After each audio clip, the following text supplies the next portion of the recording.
Mwenyekiti, kabla sijasema neno,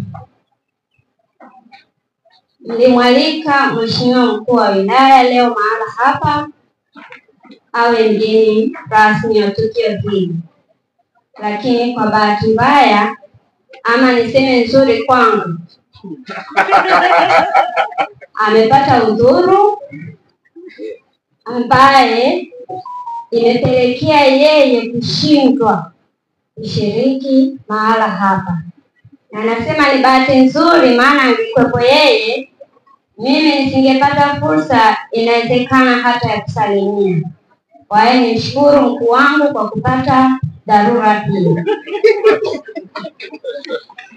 Lakini pia nimejifunza mambo mengi. Niwashukuru walimu. Mnafanya kazi kubwa, mnafanya kazi nzuri, sambamba na elimu mnawasaidia watoto wetu, lakini pia mmewasaidia kazi za ziada. Hongereni sana sana walimu. Lakini yuko afisa elimu hapa, ukimshukuru ama kumtambua mwalimu bila yeye ni kama namkosea vile.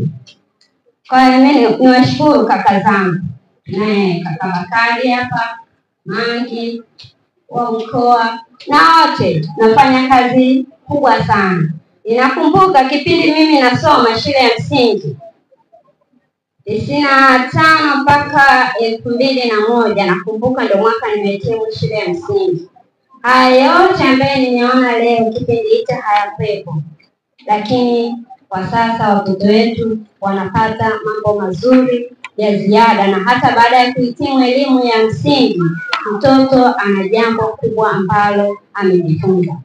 Lakini sambamba na hilo, ni kweli kipindi cha nyuma ikitokea mtoto wa kike mpata ujauzito ndio ilikuwa bye bye ya masomo, siko hivyo? Lakini kwa sasa tuna mabadiliko makubwa na yenye manufaa kwetu sisi watoto wa kike. Lakini manufaa haya yote yametokana na nani? Na rais wetu, Rais Mama Samia.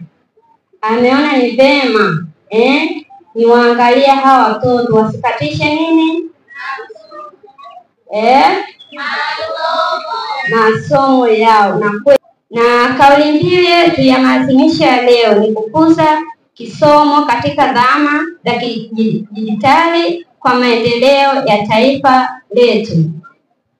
Kauli mbiu hii inaonyesha umuhimu wa teknolojia katika kukuza elimu kwa watu wazima, kuhakikisha kuwa elimu inapatikana kwa urahisi bila vizuizi vya muda wala nafasi. Kupitia njia za kidijitali, jamii inawezesha watu wazima kupata maarifa mapya, ujuzi wa kazi na kushiriki kikamilifu katika shughuli za kijamii na za kiuchumi.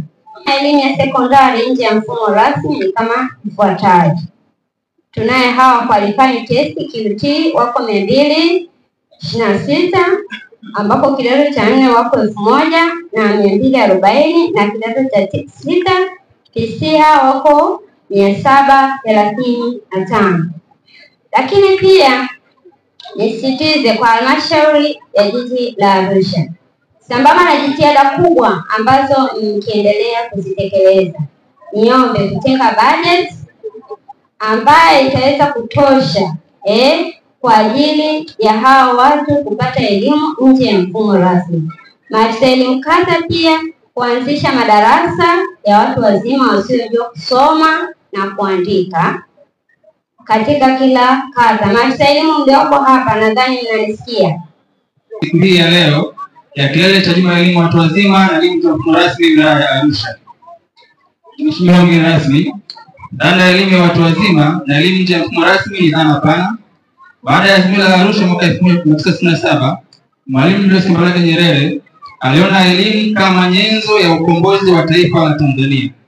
Alisisitiza kuwa elimu isiishie kwenye mfumo rasmi wa shule pekee, bali iendelee katika maisha yote ya mtu. elimu ya watu wazima na elimu nje ya mfumo rasmi ilihusishwa moja kwa moja na mapambano ya taifa dhidi ya maadui wakuu watatu ambao ni ujinga, umaskini na maradhi. Mwalimu Nyerere alieleza wazi kuwa elimu ni mchakato wa maisha yote ya kila mtu na kila mtu ana wajibu wa kuendelea kujifunza. Alisisitiza kwamba elimu lazima ihusiane na maisha ya kila siku ya wananchi na itumike katika kuleta maendeleo ya kijamii na kiuchumi.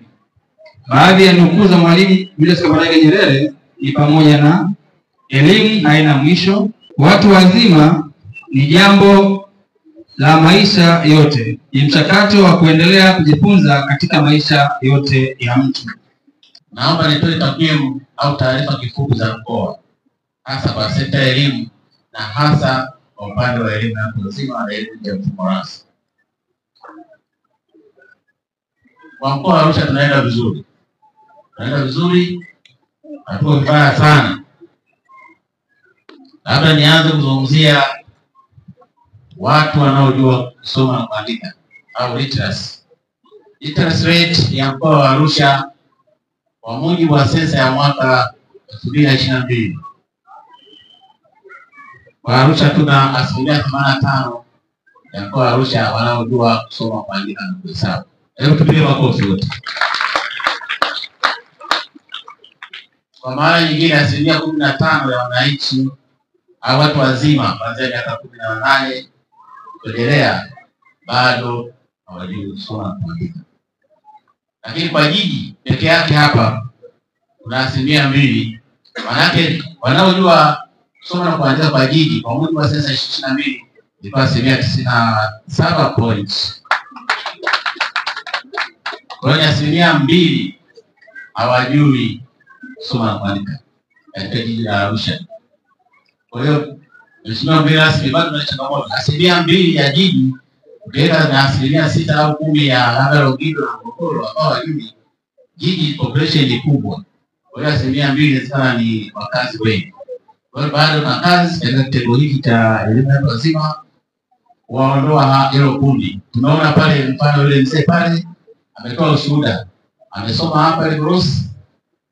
Amekuja kama mlinzi, alikuwa hajui kusoma lakini anajifunza na anajua kusoma. Kwa hiyo bado tunao na tuna kazi. Mheshimiwa mgeni rasmi, mkoa mwingine ambao tunasimamia katika ngazi ya mkoa, tunatoa mafunzo na kuandaa wataalamu wengine hasa walimu walioko makazini wanaojifunza katika ngazi za stashahada na shahada ya elimu kwa njia ya ujifunzaji huria na msafu. Programu hii inatekelezwa nyakati za likizo ambapo walimu wetu walioko makazini wanakuwa katika zile senta ambazo zipo kwa ajili ya kujiendeleza kimasomo. Naendelea kutoa rai kwa wadau wote wa elimu kutumia fursa hii kuhakikisha kwamba wanajiunga na haya masomo, kwa sababu masomo haya ni masomo nguvu, kwa maana ina flexibility. Haihitaji mtu kuondoka kazini au kuacha majukumu ya kifamilia.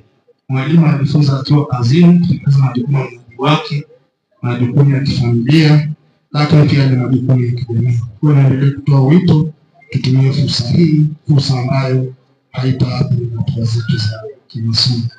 Pongeza serikali kwa uwekezaji mkubwa wa namna hii, hasa kwa serikali ya awamu ya 6 ikiongozwa na Mheshimiwa Daktari Suluhu Hassan.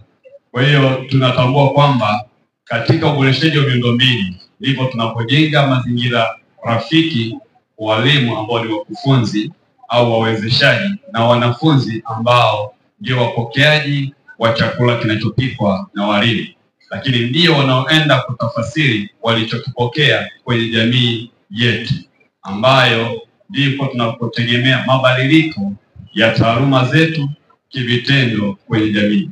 Kwa Mheshimiwa mgeni rasmi, katika halmashauri yako hii ya jiji la Arusha tunashuhudia ongezeko la kila mwaka, ongezeko la wanafunzi wanaojiunga darasa la kwanza pamoja na wanaanza kidato cha kwanza.